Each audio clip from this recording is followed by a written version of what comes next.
श्रीमद्भागवत पंचमस्कंद षड्विंशोऽध्याय। परीक्षित उवाच विचित्रगतिलोकंकर तुम्हें कहिल मुनिवर एकथ संशय मो मने बे कहिबा विद्यमाने। श्रीशुक उवाच त्रिगुणे पवित्र हुई केवे केहि न भजई ए अनंतरे बे शुण निषिद्ध अधर्म लक्षण। अधर्म धर्म बेनिमत श्रद्धा अश्रद्धा जे विदित समान कर्म फलमान कहार नुहे भोराजन। जेते अविद्या काम्य कर्म एहि लक्षण अनुमान श्रुति चरणे देई मत प्रकृत हुए परीक्षित। एहार गति अमोहरे विस्तारी वर्णिवि आगरे। परीक्षित उवाच भो मुनि त्रैलोक्य बाहारे नरक किबा अंतराळे कियबा भुवन मध्यरे कहिबा ता सावधान रे। श्रीशुक उवाच त्रिजगतर अंतराळ दक्षिण दिग महिपाळ अर्धदेश भूमि उपरे अग्नि संभार से उदरे। सकल पितृगण जेते स्वगोत्र कल्याण निमंते जहीं बसंती हे राजन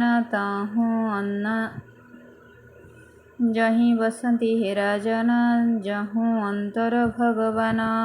अंते जीवकु जहीं न्यंती जमरपुरे दंड द्यंती।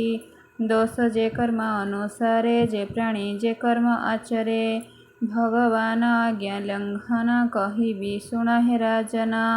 ताहाकु चाहि दंड धर शास्ति जे दिय पार बसंती जे जहाँ बेभारे नरक अछंती तहिरे। एहा रूप नाम लक्षण कहिबा शुण हे राजन। अंधकूप से असी पत्र शुकर मुख काल स्मित गौरव जे महानरक अंध तामिश्र कुंभिपाक। तामिश्र से कुर्मी भोजन संदस सप्तशूर्मी नाम वज्रकंटक अयपान बैतरणी विषनन। शालमणि जे प्राणरोध बीति आउलाला भक्ष्य नाना भ्रमय विभ्रू नाम परे अयजे पतन।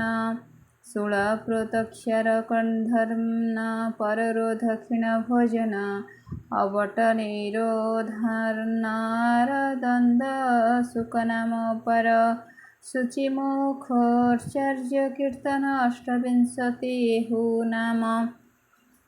एते नरक महिपाल विविध जात नरफल परर स्त्री अपत्य धन जे प्राणी करई हरण। से काल बासे बंदी होई सतत नरके पड़ई नाना जतना से भुंजई कर्म बंधने से पड़ई। क्षुधा पिपासारे पीड़ित होई से दंडरे ताड़ित नाना तर्जन जे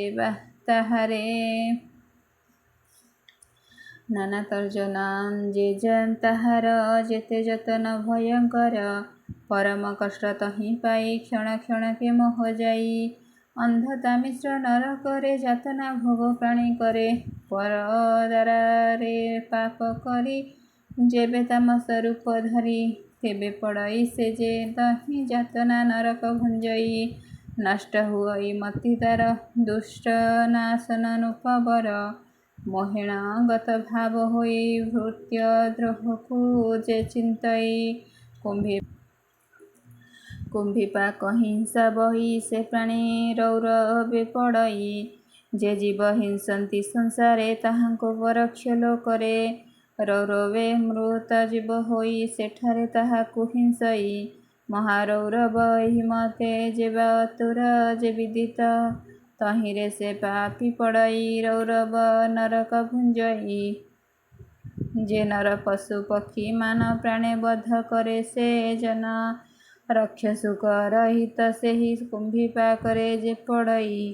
तपत तैलरे ताहार बंधन हुई शरीर काल मूर्ति नर्कमान विस्तार अयुत जोजन।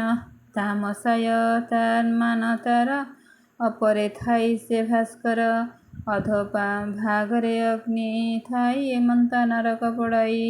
जे नर ब्रह्म हत्या करे से तहि पढ़ई निर्भरे तपत सुवर्ण फुटई तहीं से हत ज्ञान होई क्षणके उठई सुअई बसई व्याकुले धामई क्षुधा पिपासा पीड़ा मन तक्षणे हुए अचेतन पशुर देहे लोम जेते वर्ष दावत सही मते उग्र जातना भोग पाई जे प्राणी पड़ी थाई तहीं जे निज धर्म पथ छाड़ी वेद वचन निंदे हुड़ी पाषाण्ड भूली ताकू कही असी पत्रे से पड़ई लह मुद्गर ता उपरे प्रहार करती निर्भरे लह मुद्गर ता उपरे प्रहार करती निर्भरे जे राज्ये प्रजा को किंकर दोषे दंड दिए नरे अत्यंत पापिष्टटी सही कुकुर मुखे से पड़ई तहीं बसंती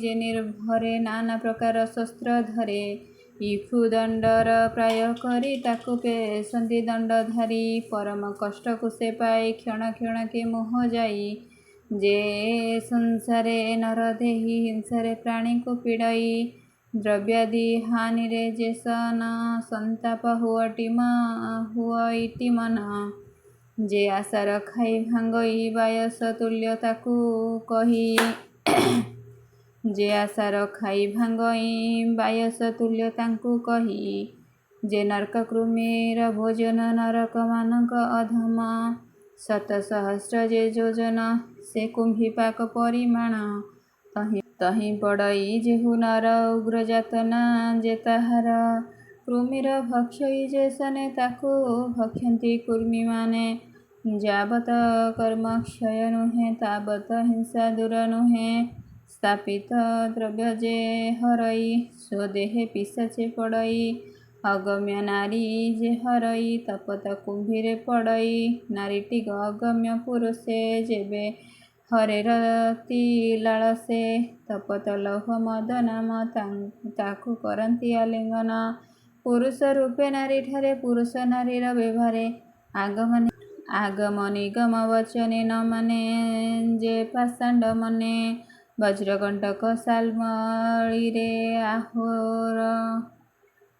वज्रकंटक सालमळीरे आरोहण करती तरे सभारे मिथ्या जे कहती अबना नरके पड़ती जे स्त्री शिशु पशु मारे डाकिनी रूपे से संचरे से जे बालक पशु माने पर से जमर सदने राक्षस रूपकु आचरी शोषिण शोणित पीबंती ताहारी से नारी पुरुषंकरे त खाई होइण महामत नाचंती गावंती हरसे तेसने राक्षस पुरुषे विविध जंतुर प्रकार जे नर ग्राम अधिकार विश्वासी पशु कुमारई जम सदने से हो जाई पाशरे तार बांधी देह क्षुधा तृषारे से विमोह कुकुर नामे जमगण मुखरे करती दंशन विविध कल्मसल भई अपना कर्म से बहई उग्र स्वभावे जे बानरे प्राणीर उद्वेग को करे द्वंद्व सुकर जे नरके पड़ती जाई नर लोके जे अबा गर्भाधिक छळे प्राणी को थोई अवहेळे द्वार रुंधई मृढ़ नर एमंते भुंजे से पामर गते पामर कुबंती निधरे दियंती पूर्वे से आसी थाई तहीं अतिथि रूपरे आसई गृहर पति ताकू जेबे अवलोकई क्रोध भावे कुवाक्य कहई अंते से नरके पड़ई कहई दास जगन्नाथ पंचम स्कंदे भागवत इति श्रीमद्भागवते महापुराणे पारमहंस संहितायां 82 पंचम स्कंदे नरक वर्णने नाम 26 अध्यायः।